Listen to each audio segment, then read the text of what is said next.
And we welcome you into the Unrivaled Weekly Preview Show. Live from the Lasch Building tonight, I'm Brian Tripp. We'll get Coach Franklin's Wednesday media availability coming up in just a moment. Our matchup this week is Penn State returns home to Beaver Stadium. The Nittany Lions welcoming the Central Michigan Chippewas. 12 o'clock on Big Ten Network. Can't wait to see you back at Beaver Stadium.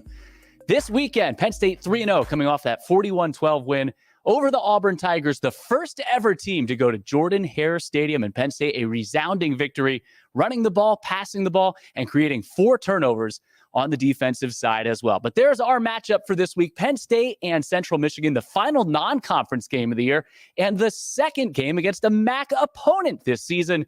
Can't wait to be at Beaver Stadium. Weather looks good on Saturday. We're just waiting for head coach James Franklin to step to the microphone for his Wednesday media availability. Also coming up on tonight's show, I'll be joined by junior running back Devin Ford and senior linebacker Jonathan Sutherland.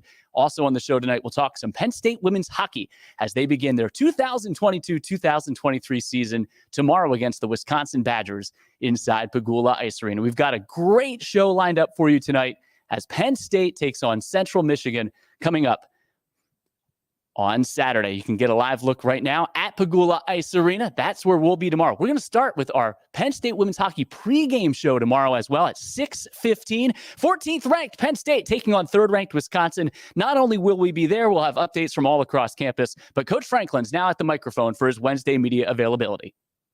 Around last week, do you expect him to be available for Saturday? Yeah, I'm not sure yet. He was out here, but yeah, I'm not sure yet. How familiar are you with Jim McWayne and his staff? Jim McElwain? Yeah, I didn't know. Yeah, very familiar. He's a long-term coach, a long-time coach, seasoned coach, head coach, coordinator, kind of all over the country. He's a Northwest guy. I kind of have ties to that tree. Their defensive coordinator I know very well, known for a long time. So yeah, I know him well from his time in the SEC, my time in the SEC. I think he's got a really good veteran staff. I think they're very well coached. You look at their offensive coordinator, and that's a football family, and the Petrinos, and they do a good job. So it'll be a challenge. James, what's your take on the performance of Adisa through 3 games, coming back from what he was coming back from? He mentioned after the game on Saturday that a lot of it is kind of mental. How do you think he's doing in all those regards, physical, mental, all those things? Yeah, I think every week he's taken a step and gaining more confidence. He's still a young player. I mean, even before the injury, he only had, I think, 1 year of kind of decent amount of time, and everybody was expecting him to have that that breakout the next year, and then we lost him. So although he's a little bit of an older player, he still hasn't played a lot of games for us, and then he's coming through the injury. So he's gaining more and more confidence each week. Obviously last week, he was able to flash and do some really good things and had some splash plays for us. But I think you'll just continue to see him as the year goes on, be more consistent, and consistently be able to make more big plays for us. And that's what I expect. But I'm a big Adisa Isaac fan. He's been phenomenal really the whole time through the recruiting process. Since he stepped on campus. If you've gotten to know the mom and the family, they're phenomenal. I know you guys probably got a chance to see the piece that was on TV, which was a great piece that focused on a special family. So that was great. James, Lou Nichols is back, last year's nation's leading rusher. You just played Auburn and Tank Bigsby. Is there a difference in preparation between the two, or is it kind of the same? I think you're talking about a really productive back. I think he actually went to high school with the King brothers, if I remember correctly. He's a Detroit kid, but different style back. Tank was extremely quick and explosive. This kid's very well-rounded, very productive, but probably a different style runner. James, Wheatley has forced 2 of your 5 turnovers this year. What are you seeing from him, and how has he been able to put himself in positions to create takeaways? Yeah, like a lot of you guys have covered already, he did it in the spring. He was our turnover king in the spring. He was turnover king during training camp. He's got a knack for finding the ball. We really believe in recruiting defensive backs that we think could play wide out. We think he could. And that's translated. He's got a lot of confidence in his ball skills. He just seems to have a knack for it. Is always at the right place at the right time. So it won't surprise me if this continues to trend with him throughout his career. We've seen Drew throw 14 passes, I think, at this point, and all of them have made you go, okay, again. But we have not seen a lot of what he's not good at. At this point, he hasn't done much wrong. If you were going to tell me what he has to work on, or maybe I don't want you to throw him under the bus and say he's awful at this or that, but what is the things that Drew has to get better at that we haven't seen at this point? Yeah, it's a fair question, and it's a good question. It's not a question I'm comfortable talking about right now, because if I bring those things up, then and he goes in the game and I'm the team we're playing, I'm going to do those things. But obviously a lot of it is a rep thing with him. He needs to gain as much experience as possible.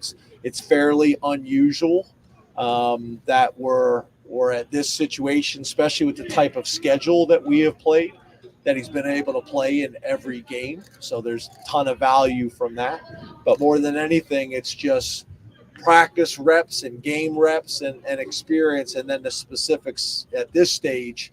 I'm not comfortable. I'm happy to follow back up with you after the season, going into spring ball, what he needs to work on. I understand the question. I'm just not comfortable answering that at this time. Sean took that big hit on Saturday. It looked no worse for wear, obviously. What have you seen him do in the offseason to maybe increase his durability to be able to take those hits and come back? Yeah, to be honest with you, in some ways he's smaller this year. I think he's leaner. But I'm not sure if he's done anything specific. That was a big shot. To be honest with you, you guys asked me after the game, and I was like, I knew it was a good hit, but it was one of those hits like when I watched the replays on the bus on my phone on the way home, I was like, that was more significant than I realized. To be honest with you, because when the ball came out, my eyes went to the ball. I'm just being totally honest with you guys. But watching that was a significant hit. I did make a big deal out of that with the team, because I feel like we're starting to create an identity as a tough and physical team, and I know that may not seem to align with that play, but the way Sean just bounced right back up right after that, to me was impressive. He took their best shot and bounced right back up, and our medical people did a great job of tracking it and watching him and those types of things. But when you guys asked me that question, I forget who asked me after the game, and I kind of answered the question. And then I got on the bus and watched the replay, and I was like, that was a shot. And I think part of it is, if you watched it, the first guy came in and kind of like punched him, not on purpose, but kind of swung at him. And I think that got his attention. And then the other guy came out of nowhere. So, and the impact of the ground. And the ground. Hey, James, you mentioned being a more physical team. And you've done some things stylistically in the last game that are very different than what you've done in the past, as far as going into those things as heavy as you did. Joe Platt, week 1, talked about lining up deeper in the pistol or in the shotgun, giving guys extra yardage to get ready to get going on a run play. Clemson, I notice, is doing kind of the same thing. Is this an evolution of the spread? Like, are teams and defenses figuring out how to stop some of the things that the spread made so prolific in college football, or is it just a typical off-season evolution? Yeah, I think it's fair, right? I mean, for a while everybody was running the wishbone, and it's a nightmare, and then over time people start to kind of figure that out and go away from it. The spread kind of the same way. You obviously get more comfortable and have different strategies to attack it. The pistol's always been something. Obviously became very famous at Nevada with Coach Holt. And the advantage there is a lot of defenses are trying to determine and dictate how they're going to defend your run game based on what you can run based on the back's alignment, or pressures based on where the back is alignment, whether it's the man side or the zone side, and how to attack your protection. So by putting the back in the pistol or in the dot, or however you want to term it, it hides some of those things, at least for a period of time. So I do think people are getting more comfortable and getting more creative on the defensive side of the ball, and the offense has to do things to be creative as well. The things that you were talking about, just so I'm clear about the things that we're doing much different this year, just so I'm clear.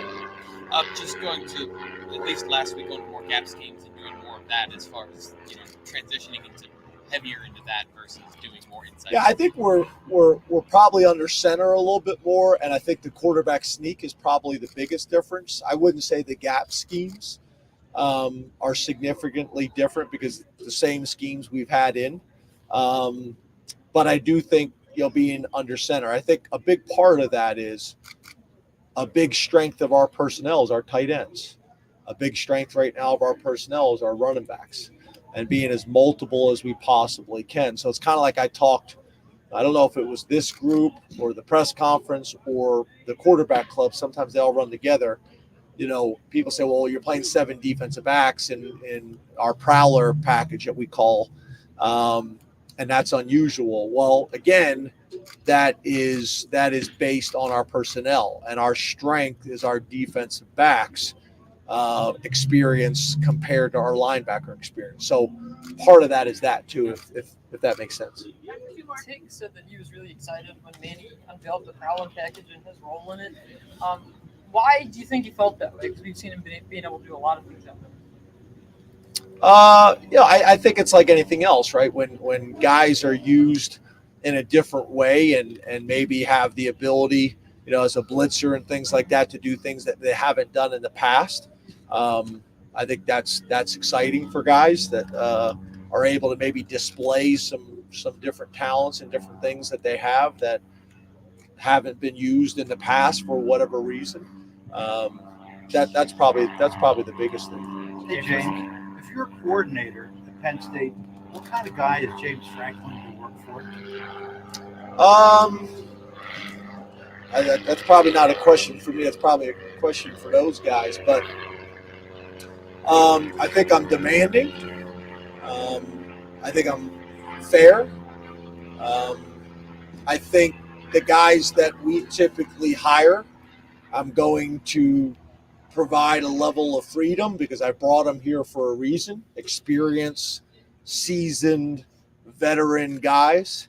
But I'm also going to sometimes bring things up that I want them to consider. And then there's going to be few times where I'm going to say we're doing this and this is why. That's probably how I would describe it overall. But I would also say I think it's really important that you're transparent about those things before you hire them, so they know what they've signed up for. And then also, same thing from them, that they're transparent, and I've done enough background checks that I know what I'm getting as well. Because I think at the end of the day, people can deal with whatever it is as long as you're transparent on the front end and they know what they've signed up for. Thanks, guys. All right, great questions tonight for head coach James Franklin at his weekly media availability. And as we transition now back here inside the Lasch Building, Brian Tripp with junior running back Devin Ford. Devin, how's the team responding this week after the big win last week at Auburn? How'd you get back to work? What was the focus this week in practice so far? The focus this week in practice was, keeping the main thing. Obviously, we got in Central Michigan this weekend, and, it's win or no mentality. We kind of moved on from Auburn already, and, focus on Central Michigan, doing the best we can to, get the work we can get in and be competitive we can, most competitive we can on Saturday.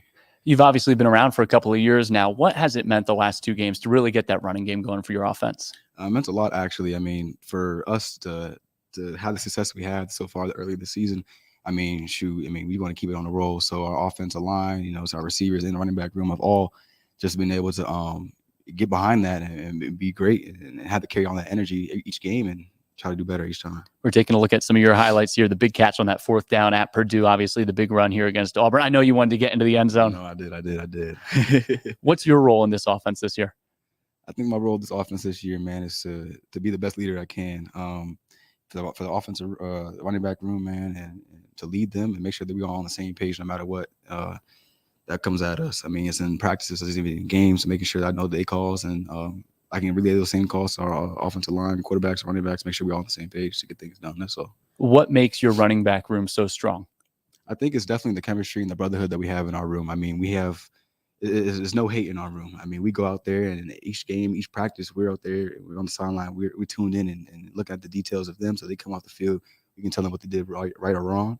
But even in the game, man, it's all love. Man. No matter who's in the game, we're making sure that we dot our I's and cross our T's and making sure everyone's doing the best they can. I talked to Coach Sider a couple of weeks ago, and he described you as a second coach on the field. How important is that to you to have that role and be that mentor to some of the younger guys? I think it's very important. Not a lot of guys understand that a a lot of detail goes into this game, man. And if you don't keep going over those same details over and over and over again, you're going to miss something. So, I mean, like you said, being a second coach, I'm out there just trying my best to, again, just make sure everything's checked for the running backs and our read keys, our alignment, making sure our footwork is right, making sure our eyes are right in the pass game, making sure we know who we got in protection, and making sure we run the right routes. So you've been described as a great teacher. How are guys like Katron and Nicholas as students? I mean, they're definitely very, very, I guess, on-hands learner. They learn a lot better when they're actually on the field and getting the reps they can. But in the classroom, obviously, they still getting that aspect down, being able to take notes, look at the film, look at the drawings, and translate it to practice field. So I mean, they can get them work there. But I mean, with the running back room we have, we're just helping them every single day to get that. One thing that I don't think gets talked about enough so far this season is special teams. You have a big role with special teams as well. Why has special teams been such a good element to this football team? Because it takes 3 phases. I know Coach talks about it, offense, defense, and special teams to win big games. I mean, special teams is very important here and anywhere. I mean, excuse my language. Here, though, we emphasize that a lot, and we make sure that everyone knows exactly what they got to do on certain situations, especially punt, snipers, or punt block, make sure kick return and kickoff as well. We fine-tune details, making sure everyone's in the right place at the right time and having the right assignments to get the job done. You had the experience of going on the road to Purdue. You had the experience of going on the road to Auburn. I know you're not looking ahead, but to have those experiences in your toolbox moving forward for the rest of the year, how important is that? I think it's very important because understanding that we have the mentality that we can go into any I guess you could say, fearful or just a different atmosphere than our hostile environment. Hostile environment. And we can go out there and do our thing every single time. It don't matter who we going against, no matter what fans are out there, no matter how many fireworks they got blowing off, man. We're still locked in. It's Penn State. What's it like playing at home at Beaver Stadium? I think there's nothing like it, honestly. You really can't describe it. I mean, you go anywhere else and you're like, oh, that's a good game. But you go to Beaver Stadium, it's different. I mean, you feel that crowd, you feel that energy, you feel Penn State throughout the whole stadium. What's important now as you guys prepare for another week? What are some of the things that the coaches are emphasizing as you guys get ready this weekend for Central Michigan? Obviously, just respect your opponent. Make sure that you on your key, like I said, dot your I's and cross your T's. Make sure you check in your boxes every single day.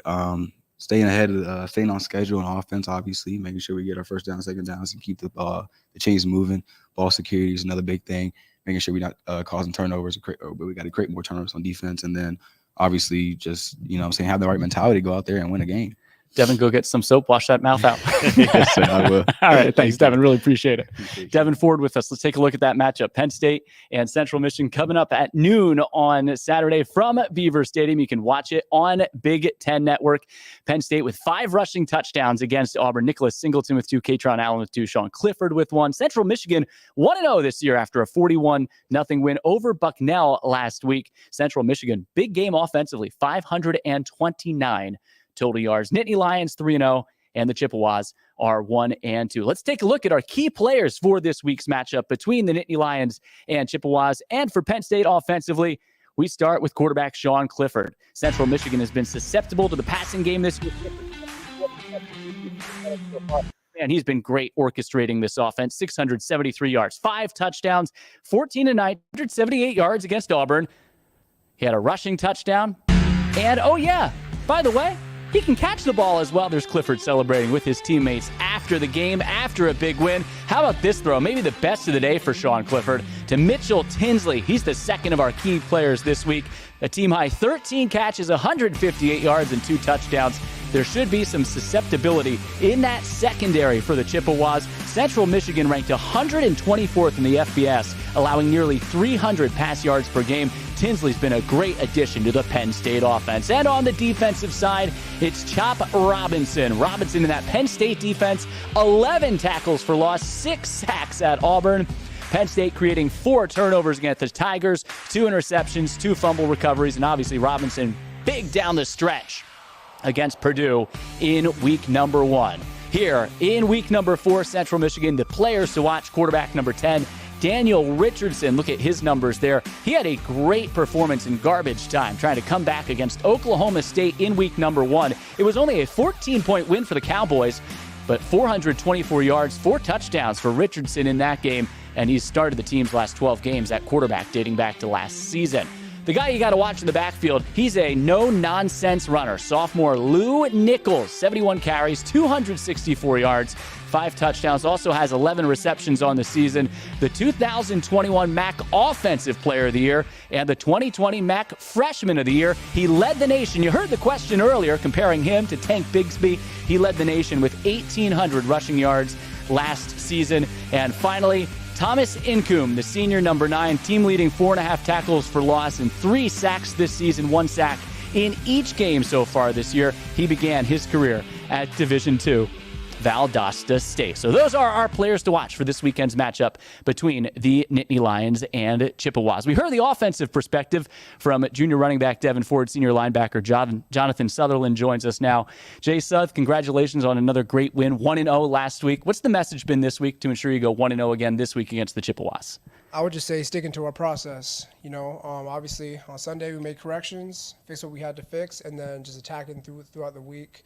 And going about it how we would every other week. So, how important has it been for the defense? I know it's been emphasized from day one. You want to create turnovers. You want to get after the quarterback to finally see it to come to fruition down on the Plains against Auburn last weekend. Yeah, I mean, it was great. It's exciting, seeing all the work that we put in practice, come into play during the game. So it was real exciting, I would say.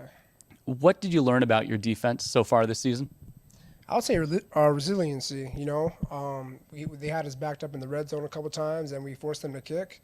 And I think that's the identity, the grit that we showed out there. So, how important is it as a defense to come out and set the tone early? Because that's what you did. There was a physical element to that game last Saturday. There's been to every game this year. But to set that tone with your physicality on the defensive side. Yeah, Coach talks about all the time, starting fast. And I think that's what we did. And I think that has a major impact on the offense and how they decide to go about calling their plays. So you're recovering the fumble right here against the Tigers. Man, turnover, it just makes such a big difference. What's the reaction when you come over to the side? I see Coach Diaz, man. He's got some hops after you guys create a turnover. Yeah, it's exciting, man, just seeing everything come into play. Obviously we put in work all week, and then when we have our opportunity to do it against another opponent, there's no better feeling. What are some of the things, we don't want to give anything away to an opponent, but what are some of the things you do at practice on a daily basis to get your hands on footballs and practice creating those big plays? I'll say just ball drills. We have a whole period that's, designated for ball disruption, and each position goes about different drills and things that they do that relate to their position on how they can get their hands on the ball, how they can take the ball out or cause havoc. Obviously it's new for you moving down into the linebacker room, but what's your role with this group as a senior with so many new faces also being worked into game action? I would say just being a guy that, younger guys can look up to, whether or not they need help on the field or off the field. Just try to be an example, lead by example, and, just be an outlet to these guys. You've been a part of some really big wins during your time here at Penn State. How do you take a big win but then put it behind you so you can focus on your next opponent? I would say that just goes back to our 1-0 mentality. Obviously we enjoy the wins when they come, but the next day, we're looking at our next opponent. We're focused. We're shifting into that person, into that team's week. And, we just, like I said before, just continue with our process and just take every game how it comes. How would you describe that process? You've been a part of it. How would you describe that process? Yeah, I would say, it all starts with knowing your opponent. It starts with film. It starts with knowing what your assignment, your keys, and then obviously taking that onto the field Tuesday and Wednesday. And then Thursday, going through the corrections or whatnot. And then Friday, just getting your body right, getting your mind right, and then just executing on Saturday. I think fans right now, they see you wearing this. It's the catapult system. Yeah, Can you describe what that is for our fans? Because they see that and they're like, what is this guy wearing up here? So it's a little device that they got on the back right here. I don't know if you guys can see it. Yep. But it basically tracks how your speed, the calories you burn, your agility, and things like that. So it just kind of detects how you move and all that. How much are you paying attention to that data, and what type of resources are available to you so you feel at your best on Saturday? So all the data that's collected through these catapults are given to the strength staff, and then through the information, they kind of adjust our lifts and our loads throughout practice based on our intake. So, at the end of the week, they give us our best times or whatnot, and that's how we see it from there. That's really cool. Did you bring your unicycle back to campus? Nah. Unfortunately, no, man. I want to see that. We got to see it We still. got to make it happen. All right. Jonathan, thanks so much. Good luck this week. Appreciate you, man. Jonathan Sutherland with us here on the Unrivaled Weekly Preview Show. When they're on the field at Beaver Stadium, the Penn State football team is sitting on those benches. When our players are on the sideline, those DeWalt benches are the place to be. Thank you, DeWalt, for being the proud bench partner of Penn State athletics and for keeping our players game ready while on the sideline. I can't wait to be back at Beaver Stadium. 107,000 plus this weekend for the Chippewas. Going to be honoring the 1982 national championship team as well. Kickoff at noon on Saturday. Well, when these guys are done with their playing career here in Happy Valley, where do they want to go next? The NFL. And it was another good week number 2 for the Penn Staters in the National Football League. 4 different former Nittany Lions caught a touchdown on Sunday, including Allen Robinson with his first as a Los Angeles Ram. Here's Pat Freiermuth, who set up the game-winning field goal last week, his first touchdown of the season. Mike Gesicki climbs the ladder for the Dolphins. Gesicki, 4 receptions, 41 yards, and his 14th career touchdown catch in the comeback win. And Jahan Dotson with his 3rd touchdown catch of his rookie season for Washington. New York Giants running back Saquon Barkley added 72 yards to his season total. Barkley is the NFL's leading rusher through the first 2 weeks of the regular season. In Philly, fly Eagles fly. Miles Sanders with 17 carries and 80 yards in the Birds' big win Monday night. Finally, Dallas Cowboys star Micah Parsons with a pair of sacks. He now has the most sacks of any player in NFL history in their first 18 career games.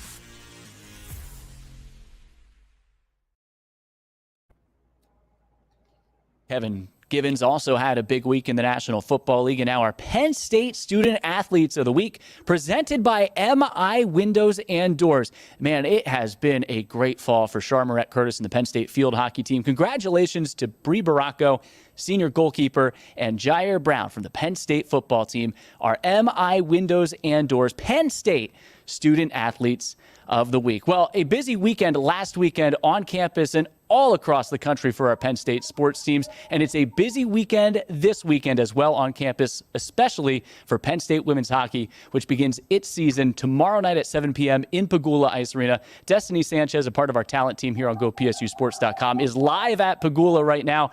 Destiny, first, what a crazy weekend last weekend, a great weekend for so many Penn State teams. It's great to see you tonight. Yeah, you said it, Tripp. This past weekend for Penn State was W's across the board. And they were on the road and also here in Happy Valley, starting with Penn State field hockey defeated Michigan 2-1 on Friday and also defeated Cornell 3-0 on Saturday. They're ranked 6th nationally in the NFHCA coaches poll. A great weekend for Penn State field hockey. Men's soccer had the Mac Brady match here in Happy Valley with a late 1-0 victory against Wisconsin in their Big Ten opener at Jeffrey Field. Women's volleyball swept the Penn State Classic at Rec Hall this weekend and remains unbeaten this season, the first time since 2015. And lastly, but not least for sure, women's golf won the Nittany Lion Invitational. Penn State has now won 5 of 7 Nittany Lion Invitationals, 25 for the program. It was a great show out for the women's golf team in Happy Valley this weekend.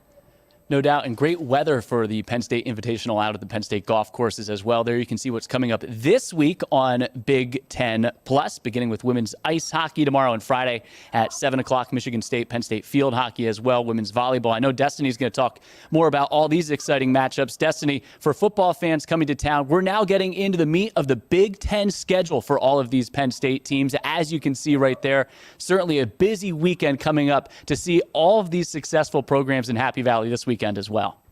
Yeah, it's a jam-packed weekend ahead for Penn State athletics, and it's all here in University Park.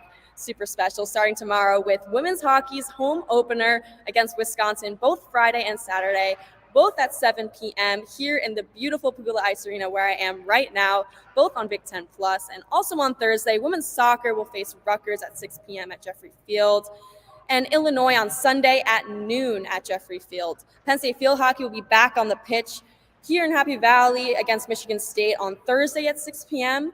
and at here in Happy Valley against Ohio State on Sunday at noon. Women's volleyball is in Rec Hall again against Indiana Friday and Saturday, both at 7 p.m. at Rec Hall. And men's soccer will go against Akron on Sunday at 4 p.m. at Jeffrey Field. There is a plethora of great events and talent to see in Happy Valley this weekend, and you can see the full composite schedule on GoPSUSports.com. Great stuff, Destiny. It's great to see you there at Pagula, and I'm joined now by Julie Goff, who plays her games inside Pagula Ice Arena. I don't know how you kept all that straight. That's a busy schedule coming up this weekend, Destiny. Thanks so much, and we'll check in with you later on this week. We'll see you. I believe you're doing emceeing at Pagula Ice Arena tomorrow. Is that true?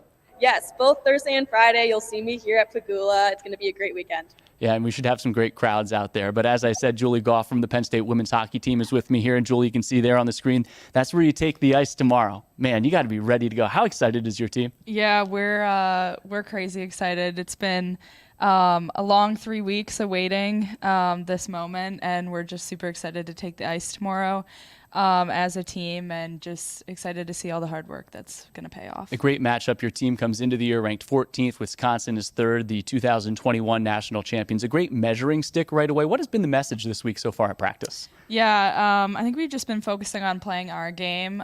We know they're a tough opponent, but we're prepared no matter who we're going to play. Just working our hardest all week, focusing on what their tendencies are in video and in practice, and kind of working together to figure out a plan on how to attack the game tomorrow. We're seeing some of the great highlights from last year, 18 wins, a program record. Kiara Zannon's a pretty good offensive player. In 2021, she was the league player of the year. Well, it's a talented team. How would you describe the makeup of your team, though? Because I know I talked to Coach Campersall the other day. He said the culture, it's very close-knit. How would you describe it as a player on the ice? Yeah, I mean, I completely agree with Coach. We have an incredible environment in the locker room, on the ice, no matter where. We're all best friends. And I just think the culture has changed so much. We love being at the rink, hanging out. I mean, we're there from 11 a.m. until 5 p.m. Rink rats. Yeah, rink rats. And so we just love it there, spending time together, and like hanging out together is building even more chemistry. So where does that come from? Does it come from the leadership? Where does that come from within your team? Because I know you have a lot of experience, but you also have some new faces that you're really excited about adding to the program as well. Yeah, I think it comes from our leadership, the captains encouraging all of us. The three of them are great, Kiara, Mal, and Renee. Kind of encouraging all of us. And I think it just comes from like us truly wanting to be a great program, and we know this is also kind of part of it, and it's natural as well. Another part of that, being a great program, you want great culture, but you need depth. How does your team have that depth this year? I know you've seen it so far leading up to the regular season. Yeah, I mean, our freshmen coming in, they're great. They're gritty players. They want to win. We have 2 transfers coming in who have experience from Colgate and Boston University, so we're excited to see what they can kind of bring their experience to Pagula. And then we have like our juniors, sophomores, seniors, our 5th years as well. I mean, we've been here. We know what it takes to play in the CHA and play the hard out-of-conference games, and we're prepared for it. Had an exhibition game last weekend. What did you learn about your team? How did that help prepare for what you're going to see on Thursday and Friday? Yeah, so Saturday we went up to RIT. We definitely made some mistakes, but we had some good moments too. But we're just focusing on the video from that, making adjustments to our plays, focusing on PK, PP, and just adjusting our little mistakes so that we can be greater. For football fans coming to town this weekend, right? Pagula Ice Arena is right there on the corner. You can't miss it. It's the best building in college hockey. What can they expect if they're going to come and see your team take on the Badgers? Grit. I think it's one of our core values, but our team is gritty, and we're prepared for anything thrown at us. If they want to see a good hockey game, show up at 7 p.m. tomorrow. But I think they can just expect a lot of hard work and a lot of goals scored. Well, before I let you go, because you're here in Lasch, are you a Penn State football fan? I am. I can't say I know too much about football, but I enjoy going, and it's a great environment. It's definitely one of the coolest experiences ever to be in there. Well, that sets up my next question. Have you ever had a chicken tender basket at a football game? Yes, and come on Friday to get yours. Julie, thanks so much. Good luck this year. Have a great season. Look forward to seeing your team. Thank you. Thanks for being with us. And as she said, women's hockey home tomorrow and Friday, 7 o'clock. We'll be with you 6:15 tomorrow for our women's hockey pregame show leading up to the big matchup with the Badgers.